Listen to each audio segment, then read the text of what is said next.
ভারত সরকারের এই নিশ্চুপতা মানে যে চুপচাপ। দেখুন, আমি ইন্টারন্যাশনাল ব্যাপারে আমাদের দল থেকে বলা আছে পরিষ্কার আমাদের নীতিই, আমরা ইন্টারন্যাশনাল ব্যাপারে কখনো কোনো উক্তি করব না। তার কারণ ভারত সরকারের বিদেশ নীতি আমাদের কাছে সেটাই মূল্যবান, এবং আমাদের দেশের মানুষ আমরা এক জায়গায় থেকে বিভিন্ন মত না করে ভারতের নীতি আমার নীতি, বিদেশ নীতি আমার নীতি। আমার নিজেদের মধ্যে আমাদের ঝগড়া থাকতে পারে, আমরা নিশ্চিতভাবে ইলেকশনের কন্টেস্ট করেছি, কিন্তু দেশের ব্যাপার যখন হবে তখন আমাদের ভারত সরকারের ওপরেই থাকতে হবে। এটা মমতা ব্যানার্জি আমাদের নেত্রী বারবার করে বলেছেন। সুতরাং আমি এর বেশি কিছু বলতে চাই না।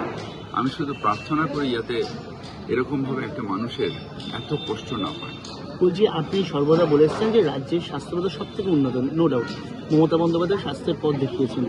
আজকে অভিষেক বন্দ্যোপাধ্যায় নতুন একটি প্রকল্প চালু করেন, সেবাশ্রয় নামে। উনি একটা কথা বলছেন, ডায়মন্ড হারবারই দেশের মডেল। রাজ্যের স্বাস্থ্য ব্যবস্থা যেমন দুটো কিছু দাদা, কালকে আরাবুল আক্রান্ত হয়েছেন, আজকে থানায় তিনি পোলেরার থানায় অভিযোগ জানিয়েছেন এবং শওকত এটা আমাদের পার্টি লেভেল আমরা দেখি, আপনাদের একটা চিন্তা করতে হবে না। আমাদের সুব্রত বক্সী আমাদের এখানকার পার্টি প্রেসিডেন্ট আছেন, উনি নিশ্চয়ই কথা বলা হবে। এটা বক্সিদা নিশ্চয়ই করবেন।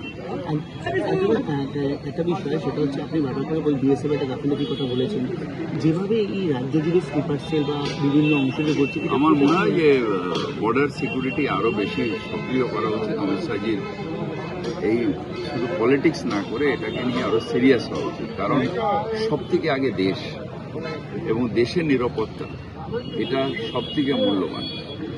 আমি আনন্দে এখানে ঘুরে বেড়াচ্ছি কেন, দেশটার বর্ডারটা আটকে রয়েছে।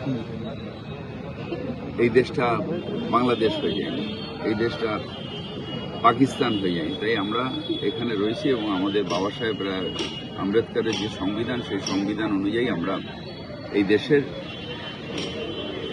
গণতন্ত্র, ধর্মনিরপেক্ষতা, প্রজাতন্ত্র, এটার মূল্যে আমরা এই দেশে রয়েছি। সুতরাং বর্ডারটাকে আমাদের দেশের নিরাপত্তা নিয়ে কোনো রকম গাফিলতি করা উচিত নয়। কালকে সিদ্দিকুল্লাহ চৌধুরী একটা কথা বলেছেন যে শুভেন্দু অধিকারী বোমা নিয়ে মুর্শিদাবাদ মালদা বিভাগের টাকা ঢোকাচ্ছে, জঙ্গি তৈরি হচ্ছে, এখন সরাসরি উনি অভিযোগ করছেন।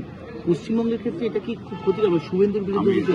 আমি এটা নিয়ে কোনো কথা বলবো না, কিন্তু দেশের নিরাপত্তা ব্যবস্থা সব থেকে আগে আমাদের একটা আছে, সবচেয়ে আগে মুল্ক, उसके আগে কুছ নেই, খুদ ভি নেই।